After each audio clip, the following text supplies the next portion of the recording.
बिस्मिल्लाहिर्रहमानिर्रहीम। Dear students and viewers, अस्सलाम वालेकुम। इससे पहले हम क्वेश्चन नंबर 3 का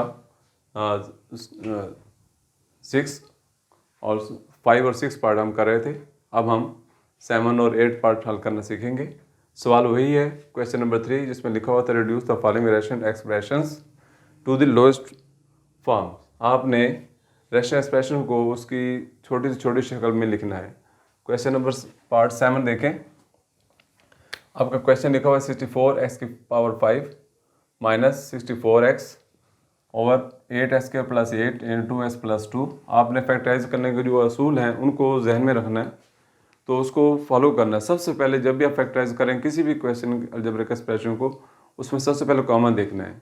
कॉमन के बाद आपने a प्लस बी या a माइनस बी का होल स्क्वायर वाला फार्मूला जहन में रखना है, या फिर x² माइनस y² वाला फार्मूला या a² माइनस b² का फार्मूला जो है वो जहन में रखें। ये मोस्टली फार्मूले अक्सर ये यूज हो रहे होते हैं। या फिर आगे तीसरा एक और मेथड आएगा, फिर उस क्वेश्चन के साथ मैं आपको समझाऊंगा।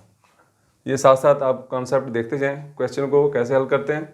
सबसे पहले ये क्वेश्चन है, ये देखें कैसे हल करना है। 64x की पावर 5 माइनस 64x। आपने सबसे पहले कॉमन देखना है। कॉमन क्या है, यहाँ पर कोफिशिएंट जो है 64 है, यहाँ पर भी 64 है। इसका मतलब दोनों में 64 है, तो कॉमन जो है हमारा जो कोफिशिएंट आएगा वो आएगा 64। इसके बाद देखें यहाँ s की पावर 5 है, यहाँ s की पावर 1 है। इसका यहाँ x 5 दफ़ा है और यहाँ x 1 मरतबा है, तो कॉमन क्या हुआ, x 1 मरतबा कॉमन होगा, तो हम यहाँ x सिर्फ ओनली 1x जो है वो कॉमन निकालेंगे, बाकी ब्रैकेट डाल देंगे इनटू। अब यहाँ देखिए हमारे देखना है, यहाँ अब कॉमन निकालने के बाद यहाँ क्या बचा है और यहाँ क्या रह गया है। 64 हमने कॉमन ले लिया है, x की 5 में से एक 5 हमने कॉमन लिया है, बाकी बच गया है x की पावर 4 माइनस 64 हमने कॉमन लिया है, x भी कॉमन ले लिया है, यहाँ कुछ नहीं बचा। तो हम क्या लिखेंगे, जहाँ कुछ नहीं बचेगा वहाँ हम लिखेंगे 1। अब 1 क्यों लिखा है, तो मैंने आपको पहले भी समझाया था, इससे पीछे वाले क्वेश्चन में 64 को हमने डिवाइड करना होता है। जो कॉमन होता है उसको ऊपर दिए हुए नंबर जिनमें से कॉमन निकाला है उसको डिवाइड करना होता है। 64 को हम 64 पर डिवाइड करेंगे, 64 1s are 64, तो 1 लिखा जाएगा, इसलिए 1 आएगा। अब आगे हमने इसी तरीके से इसका स्टेप ये वाला कर लेते हैं, फिर आगे समझते हैं। यहाँ लिखेंगे हम 64 कॉमन निकाल लें और s कॉमन आएगा इंटू s की पावर 4 माइनस यहाँ 1 आ जाएगा नीचे। अब इन दोनों में देखें, इन दोनों में भी कॉमन आता है। देखें 8x² प्लस 8। जब इसको सॉल्व करेंगे सबसे पहले हमने कॉमन देखना है। इसमें भी 8 है और इसमें भी 8 है, दोनों में 8 कॉमन आ रहा है, तो 8 कॉमन निकाल लेंगे, बाकी बचेगा x² और प्लस 1। तो यहाँ हम क्या करेंगे, 8 कॉमन निकालेंगे, बाकी बचेगा x² और प्लस 1 इनटू। इसी तरीके से ये देखें 2x प्लस 2, इसमें भी सबसे पहले कॉमन देखना है आपने। तो 2 कॉमन आ रहा है तो हमने 2 कॉमन निकाल लेंगे, बाकी रह जाएगा हमारा x प्लस 2 को 2 पर डिवाइड करें, 2 1s are 2, 1 आएगा। तो यहाँ पर भी इसी तरीके से हमने इसको यहाँ से 2 कॉमन निकालें, x प्लस 1 और ये ब्रैकेट, ये पूरा इससे मैंने ब्रैकेट अलग से किया। यहाँ पर कोई मैंने प्लस 2 या मल्टीप्लाई वो नहीं लिखना, क्योंकि इस ब्रैकेट कैसा इस ब्रैकेट के अंदर ही होना चाहिए। अब फिर हम पीछे चलते हैं, यहाँ हम हल कर रहे थे। अब ये इसमें ये वाले इससे जो है फिर हल होगा, तो हम लिखेंगे 64x को ऐसे लिखते चले जाएंगे, x की 4 माइनस 1। अगर हम इस पर गौर करें तो हमारा फार्मूला 4 और हमारे जहन में आना चाहिए कि x a² माइनस b² वाला फार्मूला। सिर्फ वैल्यूज़ मैंने आपको पहले बताया था कि वैल्यूज़ चेंज होती रहेंगी, यानी a की वैल्यू जो है वो चेंज होती रहेगी, b की वैल्यू चेंज हो जाएगी। अब यहाँ a की वैल्यू जो है वो चेंज हो रही है, ये नहीं कि a की वैल्यू x नहीं है, यहाँ पर a की वैल्यू है x², x की 2 का स्क्वायर लिखा जाएगा, यानी कि a की वैल्यू अब x² है। ये दो पावर आपस में मल्टीप्लाई होंगे तो s की पावर 4 बनेगी, 2 2s are 4, s की पावर 4, s की 2 का स्क्वायर माइनस 1 को हम लिखेंगे 1 का स्क्वायर, ये ब्रैकेट क्लोज कर दें। तो इस तरीके से आपने इसको सॉल्व करना। अब ये आगे क्या होगा, यहाँ लिखेंगे 64x इंटू s की 2 का स्क्वायर को हम क्या, ये अब पता चल गया हमें कि a की वैल्यू x² है और b की वैल्यू 1 है। इन दोनों को हमने एक दफ़ा माइनस और एक दफ़ा प्लस करेंगे। यहाँ लिखेंगे x² माइनस 1 इंटू x² और +1, ये इसे यहाँ पर लिखा जाएगा। इसी तरीके से यहाँ लिखें 64x इंटू एक्स की 4 को लिखेंगे x की 2 का स्क्वायर -1 का स्क्वायर, और नीचे ये 8 का 8 इंटू एक्स स्क्वायर +1 इंटू 2। अच्छा ये देखें, अब यहाँ पर हम इकट्ठा कर लेते हैं। हम इसको, इस 2 को, चूँकि ये पूरी दोनों वैक्टर आपस में मल्टीप्लाई हो रही हैं, तो इसलिए इनके जो कॉमन निकले हैं वो भी आपस में मल्टीप्लाई होंगे। 8 को 2 से मल्टीप्लाई कर लें, 2 से मल्टीप्लाई कर लें, 2 × 8 इंटू बाकी रह जाएगा एक्स स्क्वायर +1 और इंटू यहाँ रह जाएगा x +1। दोनों के ये कॉमन एलिमेंट्स जो थे हमने वो मल्टीप्लाई कर दिए। अब देखें नेक्स्ट टाइम हमने क्या करना है, इन दोनों को एक दफ़ा माइनस एक दफ़ा प्लस, यहाँ लिखेंगे 64x into x square -1 into x square +1, नीचे 8 2 jar 16 into x square +1 into x +1, और नीचे देखें इसको हम मज़ीद सॉल्व करें, एक्स स्क्वायर -1 जो होगा वो क्या बनेगी 64x एक्स स्क्वायर -1। फिर इस पे देखें फार्मूला जो है ये a स्क्वायर - b स्क्वायर बन रहा है। 64x इसको हम लिखेंगे x का स्क्वायर -1 का स्क्वायर, और इसका कोई फार्मूला नहीं है, ये ऐसे रहेगा x स्क्वायर +1। अब 64x इंटू इन दोनों को एक दफ़ा माइनस एक दफ़ा plus x -1 into x +1 into x square +1, ये कंप्लीट हो जाएगी इस तरीके से। अब हम देखें 64x इंटू एक्स स्क्वायर -1 को हम क्या लिख देंगे, x -1 into x +1 into x square +1, और नीचे 16 into x square +1 into x +1। अब इसको सिंप्लीफाई करना है, पहले नंबर के साथ नंबर को डिवाइड करें। 16 1 जार 16, 16 4 जार 64, एक्स स्क्वायर +1 के साथ एक्स स्क्वायर +1 कट हो जाएगा, एक्स +1 के साथ एक्स +1 कट हो जाएगा, और नहीं क्या बचेगा हमारा 4 इंटू एक्स -1। तो हमारा ये 4 इंटू एक्स -1 ये आंसर है।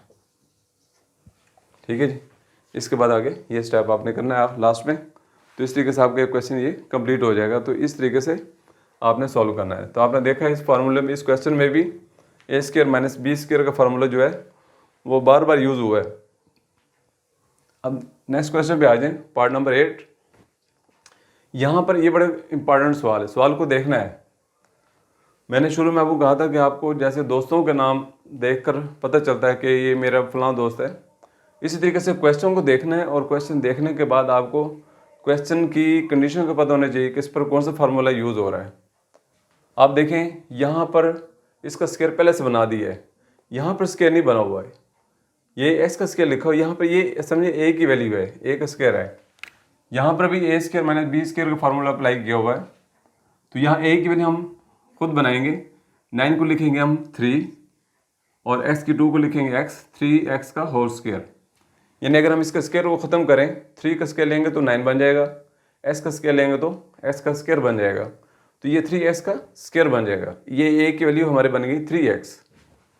आगे माइनस, इसको हम ऐसे लिख देंगे x स्क्वायर -4 का होल स्क्वायर। इसको सॉल्व नहीं करना है, यहाँ पर पहले से ही स्क्वायर बना हुआ है। अगर हम मज़ीद इसका स्क्वायर लेंगे हल करेंगे तो आपको क्वेश्चन गलत हो जाएगा। तो आपने क्या करना है, ये पहले से स्क्वायर बना हुआ है, इसको एज इट इज़ नीचे सेम नीचे उतार लेंगे, और नीचे वाली वैल्यू जो है इस पर देखें, अगर आप गौर करें इसका स्क्वायर बनता है और इसका स्क्वायर बनता है, लेकिन आपको पता है a square plus b square होता है, लास्ट में दरम्यान में +2a भी होता है या -2a भी होता है। तो ये इसके ऊपर ये फार्मूला नहीं अप्लाई हो सकता, क्योंकि हमारे पास a का स्क्वायर और प्लस b का स्क्वायर होना चाहिए, तो यहाँ पर माइनस है, इसलिए हम इसको सॉल्व नहीं करेंगे, ये ऐसे ही रहेगा 4 + 3x - x स्क्वायर। ये देखें ना, आपको ये a माइनस बी का होल स्क्वायर मैंने आपको फार्मूला बताया हुआ है, क्या बनता है a स्क्वायर माइनस 2ab और प्लस बी का स्क्वायर। ये वैल्यू भी प्लस की है और ये वैल्यू भी प्लस की है, तो ये भी अगर हम यहाँ 2 का स्क्वायर बनाएं 4 बन जाएगा, और यहाँ हम x का स्क्वायर बनाए तो x स्क्वायर बन जाएगा, लेकिन माइनस बन रहा है तो यहाँ प्लस होना चाहिए था। अगर प्लस होता फिर तो हम कुछ देखते, उसको क्वेश्चन को हल करने का तरीका सोचते, लेकिन अभी इसके ऊपर कोई तरीका इसको अप्लाई नहीं हो सकता, इसलिए हम इसको छोड़ देंगे। अब हमने क्या करना है, अब हमारे पास पता चल गया कि ये a की वैल्यू है और ये माइनस और ये b की वैल्यू, इन दोनों को हमने एक दफ़ा माइनस करना है और एक दफ़ा प्लस करना है। जब माइनस करेंगे इसको बड़ा ध्यान से करना है। अब यहाँ जहाँ आप देखें a का स्क्वायर माइनस आगे b के स्क्वायर में 2 वैल्यू आ रही हों, वहाँ पर आपने बड़े एहतियात से काम लेना है। तो यहाँ लिखना है 3x आगे माइनस इन टू ब्रैकेट डाल दें, लास्ट में ब्रैकेट डालें। यहाँ लिखें x का स्क्वायर माइनस 4, यह हमने a माइनस बी कर दिया है, इसको ब्रैकेट क्लोज कर लें।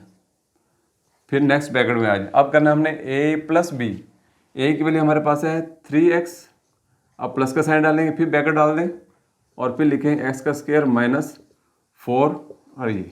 अब स्क्वायर नहीं आना, याद रखें a माइनस बी होता है, b स्क्वायर नहीं होता, a माइनस बी फिर a प्लस ये b की वैल्यू है, ये b की वैल्यू ब्रैकेट के अंदर, इस ब्रैकेट में ये a की वैल्यू है, a minus b into a plus b, और नीचे वाली जो वैल्यू एक्सप्रेशन अलजेब्रिक एक्सप्रेशन है जो है इसको ऐसे लिख दें, तरतीब दे लें। तो आप पहले क्या लिखेंगे 3x प्लस कर लिख दें, फिर माइनस एक्स स्क्वायर डाल दें और फिर प्लस 4 लिख दें। इसको मैंने ज़रा तरतीब से लिख दिया, पॉजिटिव नंबर 3x पहले लिख दिया, फिर माइनस एक्स स्क्वायर लिख दिया और फिर ये प्लस 4 लिख दिया। 4 जो है प्लस के इससे पहले कोई साइन नहीं है, तो ये प्लस का साइन होगा, इसका प्लस 4 हो जाएगा। अब इसकी ब्रैकेट हमें खोल देनी है। देखें यहाँ लिखेंगे 3x माइनस को इससे मल्टीप्लाई करेंगे, इसका साइन माइनस है यहाँ पर और इसका साइन यहाँ प्लस है, माइनस प्लस माइनस होता है, माइनस प्लस माइनस, ये बन जाएगा x का स्क्वायर और उसके बाद माइनस माइनस प्लस हो जाएगा और ये 4 बन जाएगा। ये पूरी ब्रैकेट खल हो गई। 3x भी देखें 3x minus x square minus plus minus फिर माइनस माइनस प्लस, ये ध्यान से मल्टीप्लाई करना है, minus plus minus minus minus plus. उसके बाद दूसरी ब्रैकेट में आ जाए, यहाँ लिखेंगे 3x ये plus plus plus plus x square plus minus minus 4, और नीचे आपने ये दोबारा लिखें 3x माइनस एक्स स्क्वायर और प्लस 4। अब देखें इसको देखें, ये 3x minus x square plus 4, 3x minus x square plus 4, ये और ये मिलते हैं। बाकी आपके पास ये ऊपर वाली वैल्यूज़ बच जाएंगी, ये लिखेंगे 3x प्लस एक्स स्क्वायर और माइनस 4, ये आपका आंसर हो जाए। तो उम्मीद है आपको क्वेश्चन समझ आई होगी, और आपसे ये उम्मीद करता हूँ कि आप इन वीडियोस को देखकर क्वेश्चंस की प्रैक्टिस करेंगे और मैथमेटिक्स में दिलचस्पी लेंगे। सबसे पहले आपने इसमें ये देखना है, ज़रूर ये याद रखें ज़िंदगी में कि जिस तरीके से आपको गेम्स के साथ शौक़ होता है, दूसरी चीज़ों के साथ शौक़ होता है, मोबाइल से गेम में खेलने का शौक़ है, इसी तरीके से पढ़ाई में भी आप अपने मैथमेटिक्स से अगर आप लगाव रखेंगे, दिलचस्पी रखेंगे और इसमें आपको इश्क होगा इसके साथ, तो फिर आपको ये समझ आएगी। ठीक है, और इसकी बार बार प्रैक्टिस करें, जितनी आप प्रैक्टिस करेंगे उतनी ही आपके लिए फ़ायदेमंद होगा। और अगर आपको वीडियो पसंद आई हो तो इसको लाइक ज़रूर कीजिए, कमेंट्स भी दीजिए और सब्सक्राइब भी कर लें, ताकि नेक्स्ट वीडियो आपके पास फ़ौरन पहुंच जाए और आप उससे फ़ायदा उठा सकें। थैंक यू, अल्लाह हाफ़िज़।